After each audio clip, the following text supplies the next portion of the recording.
Pourquoi ma tête en pogno ndenga benga maki à se présenter? Refus de se rendre à son procès. Il a reçu ya lobby. Il n'a reçu aucune invitation, aucun document. Il y a cour constitutionnelle. Il y a ngwana tina. Oyo ya kendeli na yete. Amoni mukanda te, amoni invitation te. Alors, eloko ne kotinda ye akeni. Marqué que batu na ye batanga ki na ba réseaux sociaux, batu a parti na ye. Il fallait mukuru keni. Ake bakangeli ndako ba bloquer le pango na ye abimate pour na akene ko répondre. Wana batu a parti politique na ye. Deuxième raison à pousser.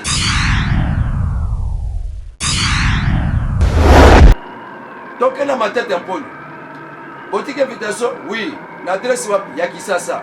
Beaucoup d'akié oh toke to kutiete. Apporte nous ces akya kokama. Ah, mutazala kite ata ba voisin ya pembe bazala kite. Eh, après bosala kini. Là mtu moni bongo, tokende kotika ngona bourgmestre la Kalamu. Eh, invitation matata bona ni on va sa Kalamu. Ndakulesa na commune la Kalamu. Ya mtu tika ngopa ya bourgmestre ya Ngaliema pardon. Ya Ngaliema. Eza bongo donc azwa de maboko te, azwa de maboko te. So qui donc c'est que ça problème ya. Saisir, moyen penza cours à se saisir à le baquet vraiment batwango ba se saisir, bazwa qui penza maboko na bango, ba invitation na bango. Donc et salamité mais kaka déograce ndé mutu penza o yazwa qui convocation na ye. Totondi bino botondi bandeko babone ya chaîne oyo to sepela kanango makasi tindika télévision liboso na bino communicateur mwana manianga pona kobetela bino sango ya mboka oto bengi na français actualité masolo to kobetela lelo eza pinza masolo po yoyeba nini ezoleka na mboka pona tango tozali ya président Félix Tshisekedi eza tango oyo bana mike bamikolo bakoko bakomi kosepela ko yoka nini ezoleka na kati ya mboka République démocratique du Congo nini tokolobela tobeta lisolo lolenge ni matata ponyo ayiba mbongo ya leta esengeli basala bilanga ya masango me ya yibi mbongo na ye masango ekomi université na Kindu nde babengisaki epona ayeba na ko se justifier lolenge nini société wana esala te de tokobetela ngo masolo elekaki ndenge nini. Deuxième point tokende kolobela un peu mokonzi mboka asangisaki bakonzi ya ba institution bavandi na bango na réunion pona kosolola ndenge nini mboka ekoko avancer babeti masolo nini sécurité babeti masolo ya état de siège babeti masolo ya élection tala kaka bango nde baza bakambi ya ba institution tokobetela ngo masolo tokolobela un peu 15e sommet ya BRICS oyo isangisi 5 mboka Brésil, Russie, Inde, Chine na Sud-Afrique, donc Afrique du Sud.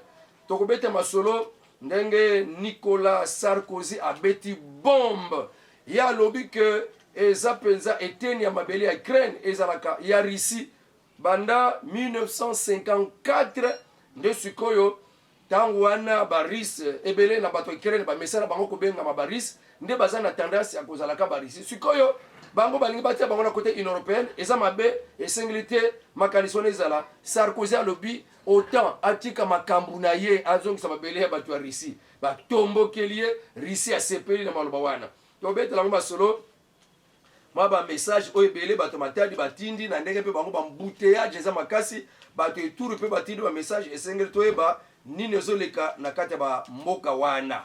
Après bandeko mususu oyo baye kozoma kanisi papa professeur Isidore Ndaiwej alobi manda ileka elonga 5 ans ekende na 9 ans. Donc à la fois passé tolobaki papa mususu oyo akokambaka parti avant d'avenir ya lobaki te elongo na 5 ke na 10 ans. Donc pourquoi makanisi ya batu mikolo ekomeka kondongana ya bamanda ntatindi bango tozaka makanisi ya bango moko tokobetela yango basolo wana nde tokozala lelo ata na mwa 25 minutes to 30 minutes tokobeta masolo ya mboka tobanda nanu premier point na biso oyo ya Matata Mponyo.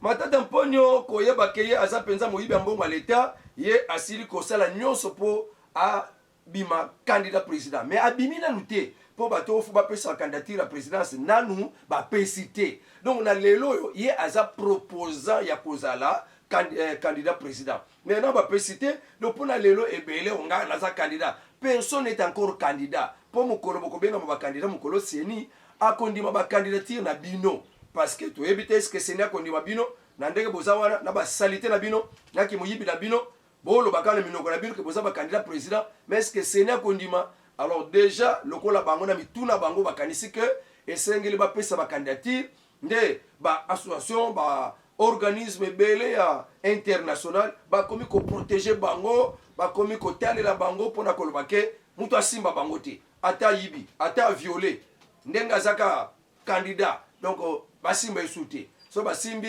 l'état akomi mabe l'état akomi mobomi l'état akomi mobebisi. Alors tokotala mpe bakambo wana soki na bamboka mosusu ezalaka bongo. Pourquoi Matata Mponyo ndenge abengamaki ase présenter te, refus de se rendre à son procès.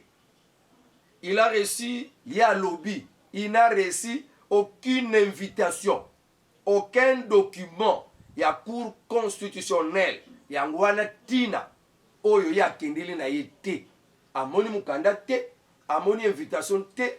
Alors eloko de kotinda ye akende.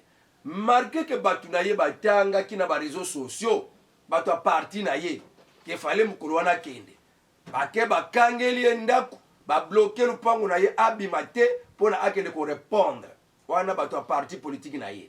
Deuxième raison à pousser azumu candidaté mais batu a parti na ye ndenge ba yokaki yango pe na ba réseaux sociaux ba eko telemela ye na ndaku be to mona yo te okende na kisasa o répondre na invitation. Donc deuxième cause pe alobi que ça batu na ye ya parti na ye batelemelaki ya balobi okokende te okobima te yango ntina wana ye alandi makambo ya parti na ye avandaki na ye. Deuxième raison na ye nde asili kopusi yango wana nous avons pris connaissance de la convocation via les réseaux sociaux wana bato ya parti na ye ke biso tomoni chef na biso azu kutu invitation te te kotangela ngo kaka lolenge mutu nyonso na ba réseaux sociaux mais c'est quand même fait représenté par ses avocats. Ya koka moka ke ye alubi azu papier ya alubi na tangi kana ba réseaux sociaux mais siko yo tangi na ba réseaux sociaux eloko ni tindi oke otinda ba avocat ne eloko wana siko yo sabiso pe suspect yo zui mukandate mais otindi ba avocat. Ça signifie quoi? Que vous êtes conscient que vous avez une invitation pe pesa melaki yo oyokaki yango mais oboyo ko se présenter sous couvert ba avocat bakende. Totala makambango balobi ke ayiba biso ba plus de 205 millions de dollars ya projet ya bukanga lonzo mbongo nyonso détourné pe ba avocat na ye kutu ba ekoloba ke ya yiba na ye te pe azane serein abange loko te akoya ko répondre tango papier ekokomela ye ndenge ba avocat ne balobi ke d'ailleurs jugement na bino eza politique. Ils ont beaucoup judiciaire jugement donc invitation à bino ko landela bozo landela ye et commis politique bo kakabo bloquer lenzela ay ba ko présenter candidature na été wana ba avocat na ye d'ailleurs kaka ndenge aboya na ye ko kota na union sacrée ya ko kendo ko kota na loko ezoko yeba ko bebi samboka lingite ko kendo ko kota na biloko wana ezo bebi samboka bazuba misula mboka bazana avenir moko te pona mboka azana tante akendo ko kota na eloko wana oki makambo avocat ne basili koloba.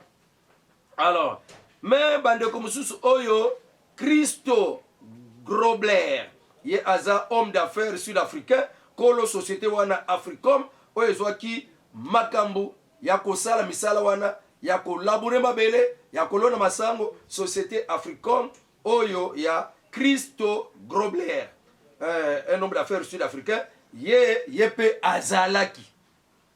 Mais Deograce ya Mutombo, ancien gouverneur, a débloqué mbongo na tawana, oyo esalela misala wana 205 millions de dollars, ye pe azalaki wana. Mais topesi raison oyo ke bato wana bakenda te. Faute ezalaki ya nani? Faute ezalaki nde ya greffier Aounja, greffier Aounja. Ye toyebi te manœuvre nini, boyokani nini, eske aliaki mbongo, eske tanga penza mosala ya droit wana pona ayeba ndenge makambo elekelaka, poto ezalaki pa na ye. Yango wana basilaki ko longola biloko wana. Pona nini poto ezalaki pa na ye, ye atindi bakomi na kati ya greffier akomi na papa oyo ya Sud Afrique des adresses. Adresse na awa na adresse na ya Afrique du Sud. Pour la bakende kotikela ye ba invitation. Sikoyo président ya cour constitutionnelle Kamulete atuni.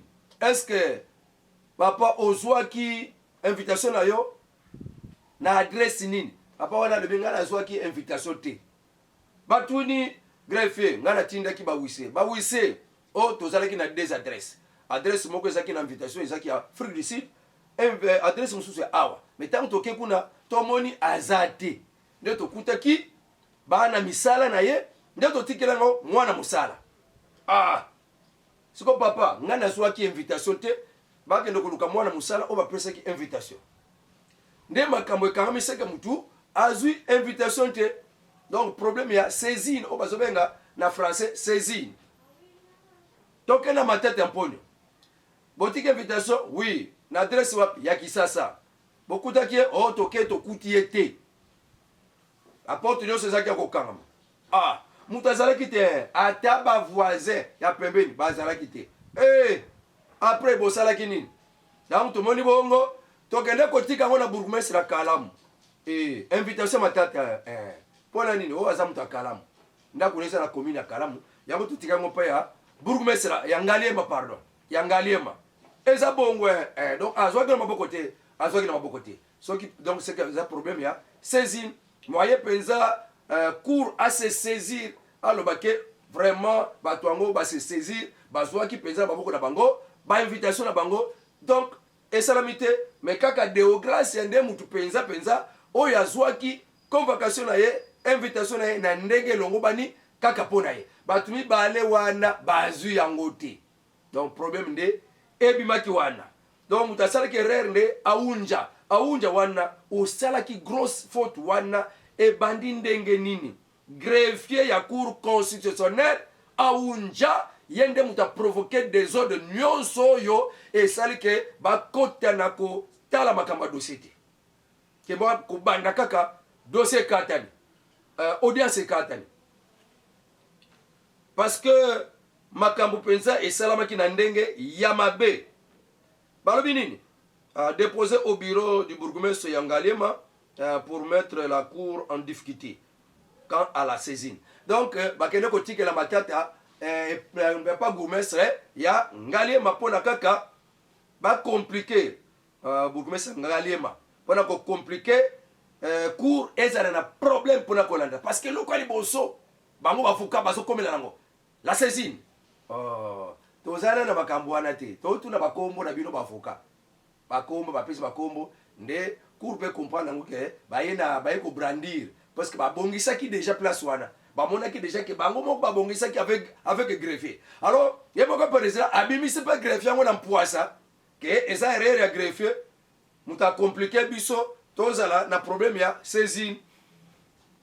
Dès le début de l'audience, la cour avait suspendu cette audience pour le 4 septembre.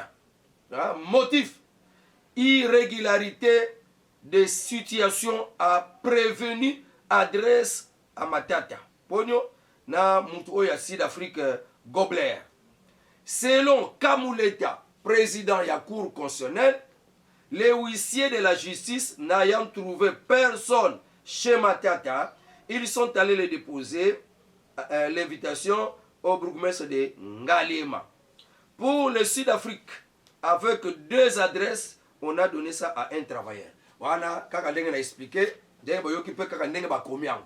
Donc yango wana ekena le 4 septembre sikoyo bakokende kotikela Matata Mponyo na adresse na ye aza na Kindu. Sikoyo toyebi te bakotika yango kuna na Maniema, bakotinda mutu na avion baketikela mpenza na maboko na Maniema, soki bakosala ndenge nini mutu Afrique du Sud déjà aza awa. Donc est-ce que bapesaki yango kuna totela lokola bapesi bango yebisa bango ke na ba avocat ya Matata bazalaki, ba avocat ya Nkolo Sud compagnie Africom bazalaki, na ye moko Deograce bayoki ke boya le 4 septembre.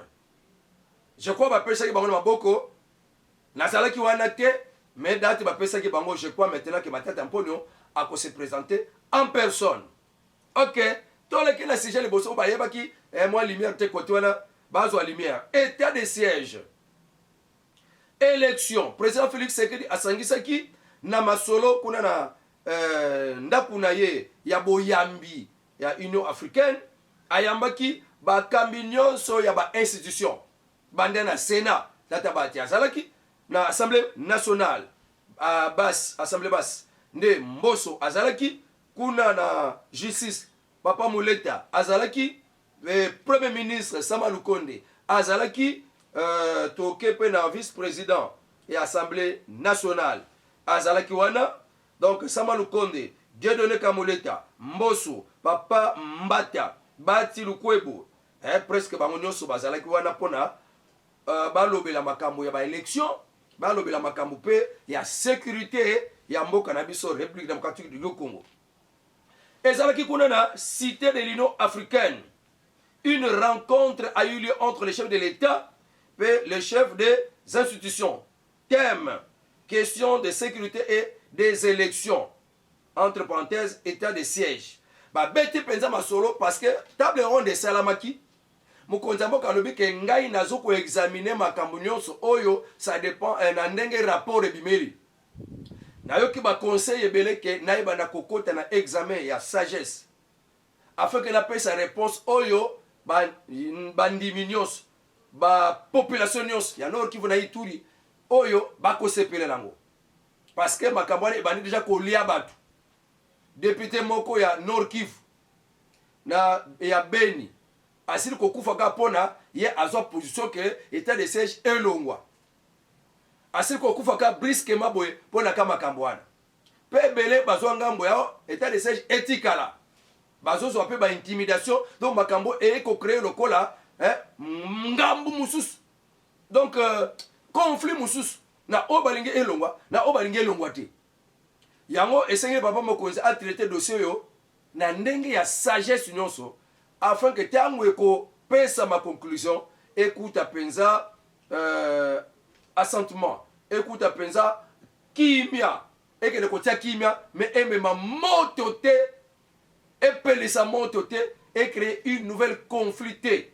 Wana etikali makambo ya yemoko garant de la nation, le président de la République nde akopesa. Yango yemoko alebeke ete ngamoko te, nakamba mboko yo ngamoko te, asangisi batu. Pona ba élection, ebele bazolo ba olenga nkoi, akelu bumbashi, olenga nkoi, akelu kaba opposant nyonso, pona ko flatter bango, ko bondela bango, tokende na kati ya dialogue, to sala glissement, tokende na un gouvernement illégitime, ya union nationale. Ba kosili président makam, président atikala jamais kozo makanisi, ya komema mboka na dialogue te. Ye pona ye élection. Pour ça tokende na dialogue, oya ye. Union sacrée, ça biso non passe. Na nabaka tumbi wana. Boyoka ni oto zaki na cash. Na FCC. Et ça biso passe.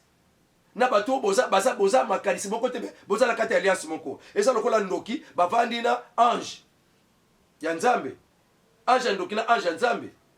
Donc eni okola biso alobi lokola ko na ba union nationale wala ba gouvernement boza makanisi moko te eza nango oya koya azobeto bakuba o azobeto na cesse azoboma na cesse akopeshe pe poison mais boza na kati lisanga. Donc lisanga wana eza penza na bumoko te. Président Félix avita kale biloko wana. Ce sont les opposants bakane ko luka ka dialogue et salama. Ce ko bango moko ba provocateur dialogue ba comme ko kosela ke olinga ko président mutatindie. C'est des mensonges. Président Tikaluti dans le makamuni akala po ya lingaka kozala na kati ya suivi, accord de suivi ya nani ceux qui biloko na babenga kango ya élection avant eya basalaka nano mwa gouvernement moko boye provisoire. Donc yesu ko alinga kolandela mingi biloko wana. Basali mwa gouvernement moko de transition, voilà. Yesu ko alinga mi kolandela oh non suivi à transition. Donc communauté moko comité moko ya suivi de ya transition. Nata kabila batia kaye. Ti tango de ko pona président Félix Sekele bim président. Ya zalaka kaka. Président ya comité ya suivi ya transition. Est-ce que tu as la transition? Ya le kola lingaka place wana, ti le lozo aka salaire na place wana. Allez, azo fondé abandango kala. C'est le mot baboy là qui a côté na oya. Pour na ko représenter kaka masolo oyo et pas président qui na kutani na mutu boye, ba lobby fallait, to sanga na to former gouvernement du non national, to sala moi transition. Président boye le ko yambaye. Comme ikolo assez kuisusu na makanisi na. Allez babisono Olengankoi est envoyé par le président de la République, vraiment, à comme na souka, président Félix a comme na souka, à comme continue dans Olengankoi. Or que eza bango moko ba balola makam. Bazabi balola, bango moko kak. Olengankoi n'a jamais été mandaté par le président de la République pour la transition. Si c'était comme ça, c'est depuis longtemps. Ne andima yango ba Amerika, ba européen, ba luka, ba abasalango. Aboya. Baluka basala dialogue na M23. Aboy. Donc les transitions. Aboy élection. Ndé ko sauver Congo. Na ndeke to zaboy. Poto longo na ba griffe ba Kagame pe la communauté internationale. Faut que l'élection. Yango ba komi ko boyela côté le président Félix Sekele makambo belé pour la empêcher to que l'élection té. Ah, aza dictateur. Ata la zobo misabatu. Ba marche zo simate. Komi ko nyokola. Nzoka nyoso wana po ba lukele kaka cause ba lo bakale. Élection, désordre, troubles za mboka to que le kaka sikona dialogue. Jamais Olengankoi batikala kotinda batikala kotinda jamais. Alors nde azalaki na masolo pona kolobela makambo élection azwaki masolo bayokani ke esengeli tout droit na élection ba députés nationaux déjà contentieux sila ki déjà makambo leki to kotina ba député professeur bazo pesa ba candidature so que sila na septembre et comme ba candidat président ba kopesa ba candidature na bango et plutôt kei mbala moko novembre campagne électorale, décembre élection, ma campagne transition la bango wana ezate tozala tolekisa mikolo. Jamais. Bango va passer kil bosso. Au délai, dans le délai, na basenko, dans le délai. Suka muta koti makamango. Oh non, élection ngo paso linga ba bongisa ngote, ba bongisa ka président Félix Aleka parce que yango baboy audit salam. Nyo so balinga ba troubler. Papa mouya ya loba qui y a des gens, même il y a beaucoup de présidents à loba tant que Brésil, il y a des gens de l'intérêt de l'extérieur qui travaillent pour la élection salamate. Balingi ba kende dialogue. Donc yangwana bazaki na mwa reno na bango bayokani pona makambate de siège ba beti masolo kala mingi te bokoyoka mokonza mboka koloba ke ma table ronde oyo bosali tala makambo bimisi yango oyo ngate binonde oyo bo lukaki yango wana. OK. 15e sommet ya BRICS. Papa Sama Lukonde a représenté le président na kati ya sommet wana zole kana kati ya mboka ya Afrique du Sud, Ezoyamba. 15e sommet ya BRICS pendant le 22 au 24 août 2023. Eko sangisa ezaki nango ebandeli lisanga ya Brésil, Russie, Inde, Chine, Afrique du Sud. Oba bengaka Sud Afrique. Nde me sikoyo bato ebele balingi ke bako taper na BRICS wana parce que BRICS aza club moko elingi faire face na G7, G20. Bamboko za plus industrialisé du monde, ba coloniser monde, ba dominer monde, ba na bakata ba grand ba donateur, ba grand ba opérateur économique, ba dirigeant ba organisme lokola ba ya santé, ba organisme nyonso et sala ba kisi, ba organisme mususu wana bangonde ba talaka yango bangonde bazo diriger ba kambi wana ba mboka nyonso wana bazala kati ya biloko wana bazo dominer le monde balingi na bango ke mokili mo matotela bango épidémie moko ba pu ba sele épidémie pe ale e baniko bo mabe ba capable ya koloba ke bon kotoyo ale il faut ba to tia trouble kuna po bango to ebi to tanga bino la fois passée pour na bango ba impérialiste et il faut diviser pour mieux régner bango des abongo. Alors BRICS et sali moi club moko pour faire face baza pe na ba PIB na bango de la production intérieure na bango et ça ya makasi koleka ya ba G7. Donc il produit économie na bango eza ko vanda parce que mboka pona ezala bien considéré que vraiment ils a pays penza ils a penza industrialisé ils a likolo faut économie na bango ezala forte.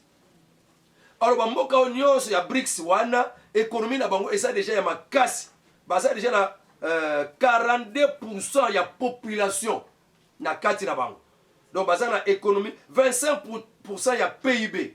Donc biloko oyo production ya bango moko interne o bazo mema libanda bazo exporter libanda bazo tiango na marché mondial. Oyo tondi na marché mondial ezo uta na BRICS.